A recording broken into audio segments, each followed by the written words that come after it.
Olá, bem-vindos ao espaço Consciência Sistêmica. Vamos ler a constelação de Laura, colocando em ordem uma dupla transferência, página 78, Ordens do Amor, Bert Hellinger. Laura, estou tremendamente indignada e não sei a razão disso. Hellinger, indignada? Realmente furiosa? Laura, sim. Você ri? Hellinger, sim, devo chorar? Está bem, vamos colocar sua família. Hellinger coloca aqui a família de Laura. A filha, Laura e o marido. Hellinger, esta configuração indica a presença de um envolvimento sistêmico, pois não é possível imaginar um relacionamento como este entre marido e mulher, nem mesmo nas representações mais caóticas. Para Laura, ocorre-lhe alguma coisa? Laura, tive muitas vezes a sensação de que alguém esconde alguma coisa. Estou na pista de um segredo, mas toda pergunta que faço é despachada com o maior desagrado. Entretanto, tenho uma terrível suspeita de que minha mãe está escondendo alguma coisa. Hellinger, então o envolvimento provém da família dela. Laura, meu avô materno só teve filhas e eram 7. Isso, de certo, não lhe agradava. Queria um filho e para ele era muito importante que todas as suas filhas tivessem filhos sem se casarem. Tinha a esperança de que uma delas traria ao mundo um filho que continuasse o seu nome. Todas elas se comportaram exatamente como ele tinha imaginado, com exceção de minha mãe. Ela se casou e foi a única que teve filhos homens. Todas as outras tiveram filhas. Hellinger. Quem é então que o seu marido teve de representar na sua constelação? O avô. Se isso é certo, então você ainda está devendo muito ao marido. Para o grupo. Quero acrescentar alguma coisa sobre o tema dinâmica da dupla transferência. Em primeiro lugar, pergunto: quais devem ter sido os sentimentos das filhas em relação ao pai? Estavam furiosas e com razão. E quem recebeu esses sentimentos de indignação? Laura, meu ex-marido. Hellinger, exatamente. Você assume os sentimentos dessas filhas. Esta é a transferência do sujeito das tias para você. Porém, em lugar do avô, quem recebe esse sentimento é o seu ex-marido. Essa é a transferência do objeto do seu avô para o seu marido. Assim, você ainda tem uma grande dívida para com seu marido.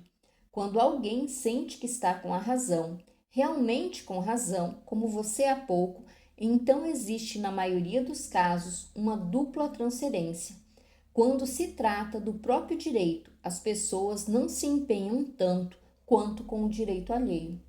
Vou fazer agora um exercício com você. Coloque todas essas tias e coloque-se também. A constelação fica assim: o marido, a filha, tia 1, tia 2, tia 3, tia 4, tia 5, tia 6, e aqui no canto a Laura, que é a mulher.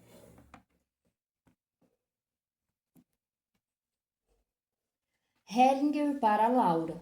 Agora, olhe amavelmente para cada tia e lhe diga: querida titia, como uma menina diz a uma tia querida. Laura, mas eu não sinto afeição por elas. Hellinger, então repita tantas vezes até conseguir senti-la. Laura repete até que consegue fazê-la melhor. Hellinger, agora ajoelhe-se diante das tias, incline-se até o chão, estenda os braços com as mãos abertas para elas e diga: esta é Laura. Eu honro vocês. Laura, eu honro vocês. Hellinger, queridas titias, eu honro vocês. Laura, queridas titias, eu honro vocês. Queridas titias, eu honro vocês. Hellinger, depois de algum tempo. Agora, levante-se, vá para junto das tias e diga para cada uma delas: querida titia. Querida titia, querida titia, querida titia, querida titia, querida titia, querida titia, querida titia. Laura está muito emocionada.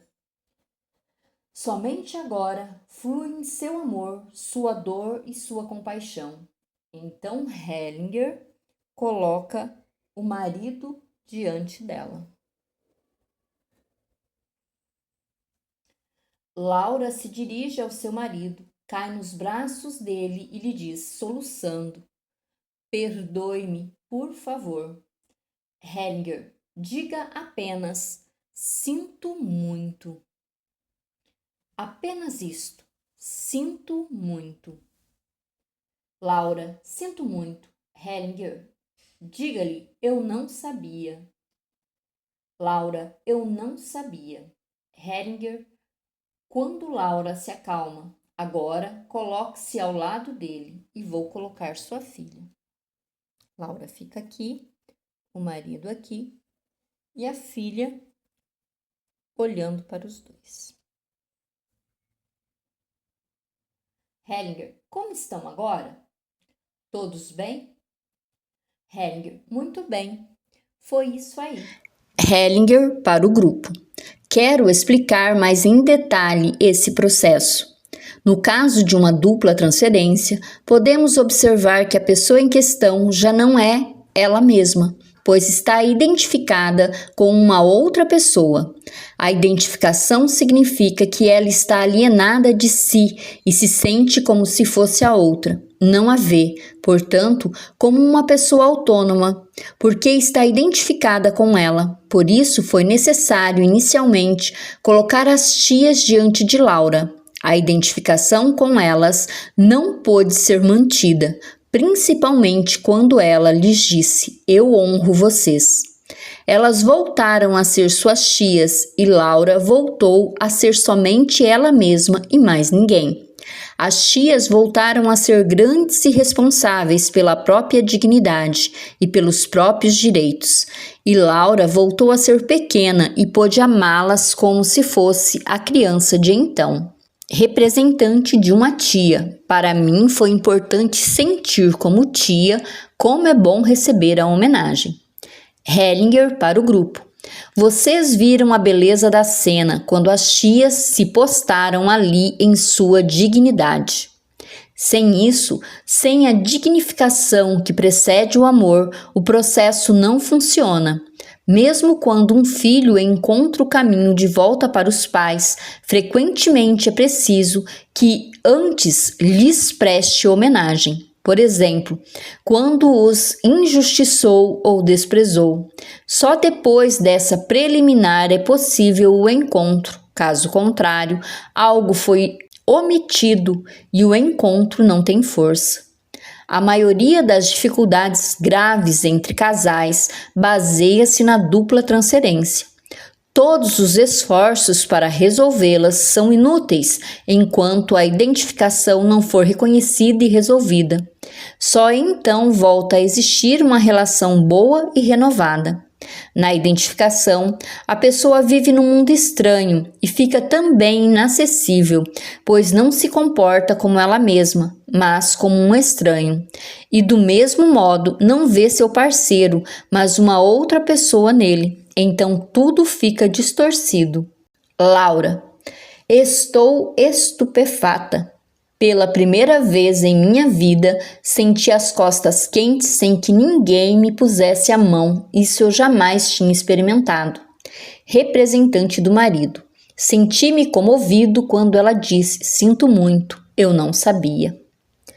É mal pedir perdão. Hellinger para Laura. Eu a impedi de dizer perdoe-me, por favor, porque isso é mal. Não se deve pedir perdão. Um ser humano não tem o direito de perdoar. Nenhum ser humano tem esse direito. Quando alguém me pede perdão, empurra para mim a responsabilidade por sua culpa. Da mesma forma, quando alguém se confessa, empurra para o outro as consequências de seu comportamento. Algumas pessoas se confessam ao psicoterapeuta. Ao permiti-lo, ele assume a responsabilidade e fica com ela. Pode, entretanto, resguardar-se dizendo: "Não quero saber disso". No ato de perdoar, existe sempre um desnível de cima para baixo, que impede uma relação de igualdade. Pelo contrário, se você diz "sinto muito", você se coloca de frente para o outro, então você preserva sua dignidade e para outra pessoa é bem mais fácil ir ao seu encontro do que se você lhe pedir perdão. Laura, isso eu pude perceber, fez uma enorme diferença, era a coisa certa para se dizer. Hellinger, sua dor honra seu marido e isso basta. Consequências de abusos para os filhos. Laura, no dia seguinte. Hoje senti vontade de dizer com muito entusiasmo como me sinto bem. Este sentimento durou uns 10 minutos, mas agora estou diante de uma coisa e preciso de seu conselho. Não entrei para a família de meu marido, pois ele que entrou para a minha. Depois do divórcio, reassumi meu nome de solteira e o dei também à minha filha. No processo do divórcio, os pais dele se intrometeram com veemência e brigamos ferozmente. Em consequência, proibi a minha filha o contato com eles e agora tenho uma terrível impressão de que foi uma enorme burrice. Hellinger, realmente foi, mas ainda pode ser consertada. Laura, precisa acrescentar outra coisa. Nos últimos 6 meses, minha filha também não teve mais nenhum contato com o pai, porque houve uma situação de abuso e continuo sem confiança para deixar que ela o visite. Agora, porém, tenho a sensação de que ela precisa visitar os avós e que deve visitá-los em companhia do pai. Ainda ontem eu teria rido se alguém me sugerisse isso, mas falta-me a confiança nele. De qualquer modo, eu já tinha a sensação de ter sacrificado a minha filha. Sei como é isso em nossa família. Foi um jogo apreciado através de gerações e eu não queria fazê-lo. Contudo, já não tenho essa sensação de segurança, de ter preservado a tempo minha filha. E também não tenho bastante confiança para dizer a ele: tome sua filha e vá com ela visitar os seus pais. Ela também lhes pertence. Hellinger, em relação ao abuso, você precisa dizer à sua filha: você fez algo por mim. Laura, isso precisa ser dito diante dela? Hellinger, sim, você precisa dizer-lhe: você fez algo por mim e agora isso pode ser consertado. E pode dizer a ela: as crianças são sempre inocentes. Então você assume a responsabilidade por isso, juntamente com seu marido, e imediatamente a criança fica livre. Provavelmente atua aqui ainda uma identificação com a avó que deixou suas filhas sem proteção, entregues aos planos do avô. Se você gostou dessa leitura, já se inscreva no canal, salve e compartilhe esse vídeo para que mais pessoas possam se beneficiar dessas soluções.